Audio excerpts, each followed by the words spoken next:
Hello horror lovers, আজ আমি আরো একটি ইন্দোনেশিয়ান হরর মুভি নিয়ে চলে এসেছি যার নাম রিভা গুনাগুনা। এই মুভিতে আমরা একটি মেয়েকে দেখতে পাই যার উপর কেউ কালো জাদু করে 3টি জিনকে পাঠিয়ে দেয়। সেই জিনগুলো মেয়েটির সাথে কি করলো, কেই বা সেই জিনগুলোকে মেয়েটির কাছে পাঠালো, এই সবের উত্তর জানতে হলে ভিডিওটি স্কিপ না করে পুরোটা দেখতে হবে। আজকের মুভিটি খুবই ইউনিক এবং ভয়ানক হতে চলেছে বন্ধুরা। তো চলো তাহলে বেশি কথা না বাড়িয়ে গল্পের দিকে যাওয়া যাক। মুভির শুরুতেই আমরা রিভা নামের একটি মেয়েকে জেলের মধ্যে বন্দি অবস্থায় দেখতে পাই। দেখতে দেখতে হঠাৎই জেলের সব লাইট দপদপ করতে লাগে। তখনই সেখানে 3টি আলাদা আলাদা আত্মা চলে আসে। তাদের মধ্যে যে আত্মাটি সবার আগে আবির্ভাব হয়, অর্থাৎ 3য় নম্বরে যে আছে তাকে সবচেয়ে ভয়ানক দেখতে। তার হাতে শিকল লাগানো ছিল এবং তার হাতে একটি ছুরিও ছিল, যেটা দিয়ে সেই আত্মাটি রিভার উপর অ্যাটাক করে দেয়। আর এরপরে সিন কাট হয়ে যায়। এবারে আমরা দেখতে পাই রিভাকে কোর্টে পেশ করা হয়েছে। আর কোর্টের মধ্যে ডাক্তার কারিনা জানায় যে কিছু মাস আগেও রিভা একদম ঠিক ছিল। সে তার পরিবারের সবাইকে অনেক ভালোবাসতো, কিন্তু হঠাৎ করেই তার 21তম জন্মদিনের দিনে এমন কি যে হলো, সে তার মা ভাই বোনকে মেরে ফেলে। বন্ধুরা, এটা একটা ভাববার বিষয়। আর কোর্টে তারা এই ব্যাপারটি নিয়েই এসেছে। তখনই রিভা আবারও সেই আত্মাদের দুনিয়ায় চলে যায়, যেখানে তাকে সেই আত্মাগুলি আবারও ভয় দেখাতে লাগে, যার ফলে সে কোর্টে চিৎকার করতে লাগে। রিভার এরকম ব্যবহার দেখে কোর্টের মনে হয় যে রিভার নিশ্চয়ই মেন্টাল প্রবলেম আছে। এই জন্য কোর্ট থেকে রিভাকে রিহেব সেন্টারে পাঠানোর সিদ্ধান্ত নেয়। আর রিভার চিকিৎসার দায়িত্ব ডক্টর কারিনাকে দেয়া হয়। এরপর আমরা রিভাকে একটি রিহেব সেন্টারে শিফট হতে দেখতে পাই, যেখানে আমরা রিহেব সেন্টারের হেড নিক্সনকে দেখতে পাই, যার হাবভাব আচরণ দেখে বোঝা যাচ্ছিল যে সে রিভাকে একদমই পছন্দ করছিল না, কারণ রিভার উপরে তার মা ভাই বোনের হত্যার অভিযোগ ছিল। নিক্সনের মনে হচ্ছিল রিভা মেন্টাল সেজে নিজের সাজা থেকে বাঁচতে চাইছিল। এরপর আমরা দেখতে পাই রিভার বাবা মিস্টার রয় রিভার সাথে দেখা করতে এসেছে। সে রিভাকে বলে, আমি তোমাকে ভালো করে চিনি, তুমি তোমার মা ভাই বোনকে কখনোই মারতে পারো না। আর এইবার তুমি আমাকে সেই দিন রাতে কি হয়েছিল সত্যি বলো, তাহলেই আমি তোমাকে সাহায্য করতে পারবো। তখনই রিভা বলে ওঠে যে আমি যতই সত্যি বলি না কেন, কেউ আমার কথা বিশ্বাস করছে না। এই সব যা হচ্ছে সব আত্মাদের কাজ, আমি কিছুই করিনি। এইসব 3টে জিন সবসময় আমার সাথে থাকে। যখনই আমি চোখ বন্ধ করি তখনই তারা আমার সামনে এসে আমায় ভয় দেখাতে থাকে, আর তাদের জন্যই এই সব কিছু ঘটেছে। এখানে আমরা বুঝতে পারি রিভার বাবা এইসব আত্মা জিন একদমই বিশ্বাস করতো না।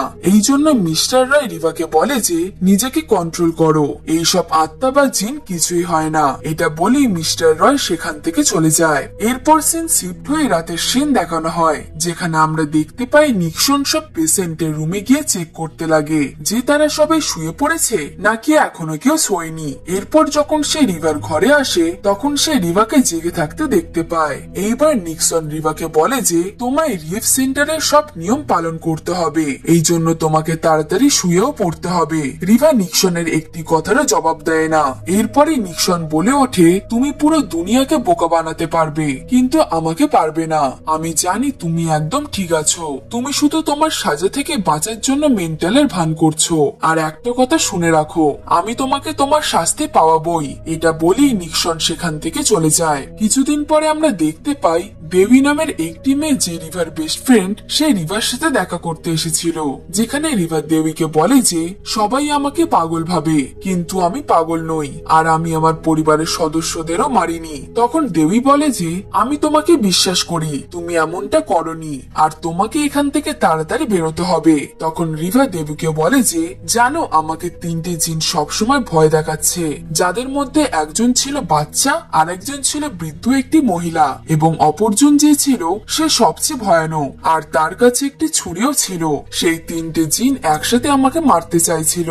তারা কথা বলছিল, তখনই সেখানে নিক্সন চলে আসে, আর সে দেবীকে বলে যে কথা বলার টাইম শেষ হয়ে গেছে, কিন্তু এই কথাটি দেবী ইগনোর করে দেয়, যার ফলে নিক্সন গার্ডদেরকে বলে দেবীকে সেখান থেকে বাইরে বার করে দেয়। এরপর সেই রাতেই সবচেয়ে ভয়ঙ্কর আত্মাটি রিভার উপরে আবারও আক্রমণ করে দেয়, আর রিভাকে ছুরি দিয়ে অনেকবার স্ট্র্যাপ করে। এই জন্য তাকে হাসপাতালে অ্যাডমিট করা হয়। তাও রিভার উপরে জিনেদের আক্রমণ করে যেন থামেই না। আর রিভা হাসপাতাল থেকে যখন ফেরে আবারও সেই আত্মা তার উপর আক্রমণ করে দেয়। এইসব দিকে রিহেভের লোকেরা ভাবতে লাগে যে রিভা এগুলো নিজের ইচ্ছেতেই করছে, তাই তারা রিভাকে বিছানার সাথে বেঁধে দেয়। আর বন্ধুরা, এটাই হয়তো রিভার সব থেকে বাজে কন্ডিশন বলা যায়। এরপর আমরা আবারও দেবীকে রিহেভ সেন্টারের ভিতরে আসতে দেখতে পাই। এইবার সে নিজের সাথে একটি তান্ত্রিককে এনেছিল। তান্ত্রিক এখানে নিজের সাথে অনেক জিনিসপত্র এনেছিল। আর যখন সে রিভার উপরে একটি বেসিক রিচুয়াল করা শুরু করে দেয়, তখন সেই তান্ত্রিকটা রিভার সাথে সেই আত্মার দুনিয়ায় চলে যায়। আর সেখানে গিয়ে সে জানার চেষ্টা করতে লাগে যে এখানে আসলে কোন কোন আত্মা আছে। আত্মার দুনিয়ায় এসে তান্ত্রিক জানতে পারে যে এইখানে যে বৃদ্ধ মহিলার আত্মা রয়েছে তার নাম ছিল ইমাক বাংকক, আর যে বাচ্চার আত্মাটি রয়েছে তার নাম ছিল জোরেক জারিয়ান, এবং আরেকটি যে আত্মা যে সবচেয়ে ভয়ঙ্কর তার নাম ছিল গেমেট আরশন। এরপর যখন গেমেট তান্ত্রিকের কাছে আসে তখন তান্ত্রিক তাকে থামানোর চেষ্টা করে, কিন্তু সে গেমেটকে থামাতে পারে না আর গেমেট তান্ত্রিকের উপর হামলা করে দেয়। এর ফলে তান্ত্রিকটি দূরে ছিটকে পড়ে আর সে রিভাকে বলে দেয় যে সে তাকে এই কেসে সাহায্য করতে পারবে না। এটা বলেই সেই তান্ত্রিকটি সেখান থেকে চলে যায়। কিন্তু যাওয়ার সময় তান্ত্রিকটি কারিনাকে বলে যায় যে যেই আত্মাগুলো রিভার পিছনে পড়েছে তারা এমনি এমনি পড়েনি, বরং রিভার পিছনে সেই আত্মাগুলোকে কেউ পাঠিয়েছে। আর এর বদলে যে আত্মাদের রিভার পিছনে পাঠিয়েছে সেই হয়তো আত্মাদের কিছু অফার দেবে। তখনই রিভা বলে যে আমিও কি সেই আত্মাগুলোকে কিছু অফার করতে পারি যার ফলে সে অ্যাটাক থামিয়ে দেবে। তখনই তান্ত্রিক বলে যে এই সবকিছু এত সহজ না, আর এগুলো এরম ভাবে এত সহজে কিছুই হয় না। এখানে আমরা দেখতে পাই দেবী লুকিয়ে লুকিয়ে রিভার বাবার পিছু করে, কারণ দেবী সন্দেহ করছিল যে রিভার পরিবারের সব সদস্যই তো মারা গেল, তাহলে রিভার বাবা কিভাবে বেঁচে আছে। রিভার বাবাই হয়তো তার পিছনে এইসব আত্মাদের লেলিয়েছে। দেবী মিস্টার রয়কে ফলো করে জানতে পারে যে রিভার বাবা আর রিভার আন্টি অর্থাৎ ডক্টর কারিনার অ্যাফেয়ার চলছে। হ্যাঁ বন্ধুরা, তাদের দেখে দেবী বুঝে যায় যে এই কেসটি যতটা সহজ মনে হচ্ছিল ততটাও সহজ নয়, আর রিভাকে জেনে বুঝে এই কেসে ফাঁসানো হয়েছে যাতে এইসব থেকে তাকে দূরে রাখা হয়। বন্ধুরা, রিভার পিছনে সেই আত্মাগুলোকে কে পাঠিয়েছে এটা এখনো সিক্রেট। এই ব্যাপারটাও দেবী কিছুক্ষণ পর খুঁজে বার করে নেবে। এরপর আমরা দেখতে পাই দেবী লুকিয়ে লুকিয়ে রাতে রিহেভ সেন্টারে চলে যায় আর সেখান থেকে সে রিভাকে নিয়ে পালিয়ে আসে। বাইরে এনে দেবী রিভাকে সবকিছু বলে দেয় যে তার আন্টি এবং তার বাবার অ্যাফেয়ার চলছে। এগুলো শুনে রিভার কোনো যাই আসে না। সে এখন যে সিচুয়েশন দিয়ে যাচ্ছে এই সবকিছু এটার কাছে তুচ্ছ। এরপর তারা এই সবকিছু বাদ দিয়ে রিভার ঘরে ফিরে আসা নিয়ে দুজনে খুবই এনজয় করতে লাগে, আর তারা সেই রাতটি অচেনা একজনের ঘরে কাটায়। এর পরের দিন আমরা দেখতে পাই ডক্টর কারিনা সিসিটিভি দেখে দেবীর করা সব প্ল্যান দেখে ফেলে, যেটা দেখে কারিনা অনেক রেগে যায় আর এই দিক ওই দিক থেকে যাই হোক করে দেবীর নম্বর জোগাড় করে নেয়। এরপর ডক্টর কারিনা দেবীকে ফোন করে বলে যে তুমি রিভাকে রিহেভ থেকে বের করে এনে কোর্টের নিয়ম ভেঙেছো, আর যদি সে রিভাকে ফিরিয়ে না দেয় তাহলে তার পরিণতি অনেক খারাপ হবে। রিভা সেখানে দাঁড়িয়েই সবকিছু শুনছিল আর সে আবার রিহেভে ফিরে যাওয়ার জন্য রাজি হয়ে যায়, কারণ রিভা চাইছিল না তার বন্ধু তার জন্য কোনো কেসে ফেসে যাক আর তারও জীবন নষ্ট হয়ে যাবে তার মতোই। এর পরের দিন আমরা দেখতে পাই একটি রিমোট লোকেশনে কারিনা রিভাকে নিতে আসে, আর যাওয়ার সময় সে দেবীকে বলে যায় যে তুমি রিভার থেকে দূরে থাকো আর তুমি রিভাকে গেমেট আরশনের কথা বলে তাকে চিন্তিত করো না। এখানে ডক্টর কারিনা গেমেটের নাম নিয়ে অনেক বড় ভুল করে ফেলেছিল, কারণ দেবী কারিনার এই কথাটি শুনে বুঝে গিয়েছিল যে সেই হয়তো গেমেটকে রিভার পিছনে লাগিয়েছে। এরপর আমরা দেখতে পাই কারিনা যখন রিভাকে রিহেভ সেন্টারে ছাড়তে যায় তখন দেবী তাড়াতাড়ি কারিনার ঘর যায় আর তার ঘরটি খোঁজাখুঁজি করতে লাগে। খোঁজাখুঁজি করতে করতে সে যখন বেসমেন্টে পৌঁছায় তখন সে দেখতে পায় বেসমেন্টে আত্মাদের ডাকার জন্য পুরো জায়গাটি ভালোভাবে ডেকোরেট করা আছে আর চারিদিকে রিভার ফ্যামিলির ফটো লাগানো ছিল। আমরা জানতে পারি কারিনা এইসব আত্মাদের ডেকেছে, অর্থাৎ এখানে মেইন কালপিট হচ্ছে কারিনা। কারিনা আসলে মিস্টার রয়ের সাথে একা থাকতে চাইছিল। প্ল্যানটা কারিনা তো অনেক ভালোই করেছিল। সেই প্ল্যানটি ছিল যে সে রিভাকে বাঁচিয়ে বাঁচিয়ে রাখবে আর তার সাহায্যে তার ঘরের সদস্যদের মেরে ফেলবে। এরপর রিভাকে এখানে পাগল ঘোষণা করা হবে আর এরপর সে মিস্টার রয়ের সাথে ভালোভাবে জীবন কাটাবে। কিন্তু বন্ধুরা, এখানে দেবীর মতো বন্ধু থাকতে রিভার কোনো খারাপ হতেই পারে না।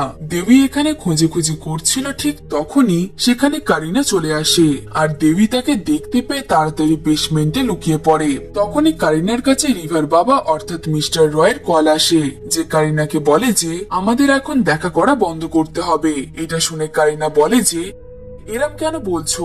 তখন মিস্টার রয় বলে যে তোমার প্রেজেন্ট এখন আমায় বিরক্ত করছে, এই জন্য আমাদের মধ্যে এখন কিছুই হতে পারবে না।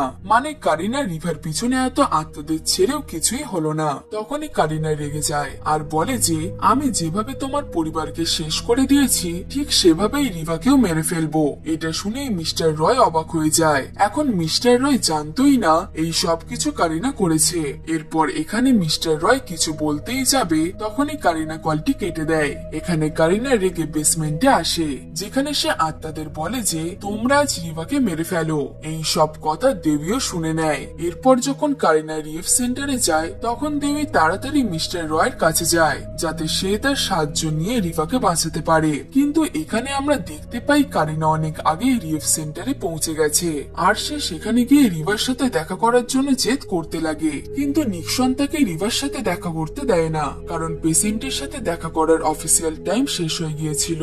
নিক্সন আসলে খুবই স্ট্রিক্ট একজন লোক। তখনই কারিনা রেগে নিক্সনকে জানে মেরে ফেলে।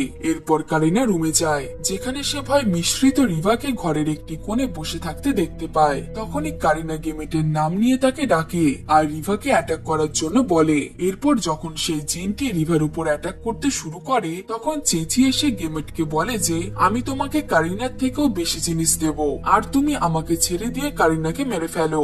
এখানে গেমেট নিজের দল চেঞ্জ করে নেয় আর সে রিভার অফারটি অ্যাকসেপ্ট করে নেয়। এর ফলে সে কারিনাকে জানে মেরে ফেলে। মুভির শেষে আমরা দেখতে পাই রিভার উপরে থাকা সব অভিযোগ তুলে নেওয়া হয়েছে আর এখন সে আরামে বাইরে ঘোরাফেরা করছে। রিভা যখন ঘোরাফেরা করছিল তখন রিভার কণ্ঠস্বরে আমরা একটি ন্যারেশন শুনতে পাই যে বলে যে আত্মাদের অত ভরসা করতে নেই, কারণ তারা নিজের মাস্টার যখন খুশি বদলাতে পারে।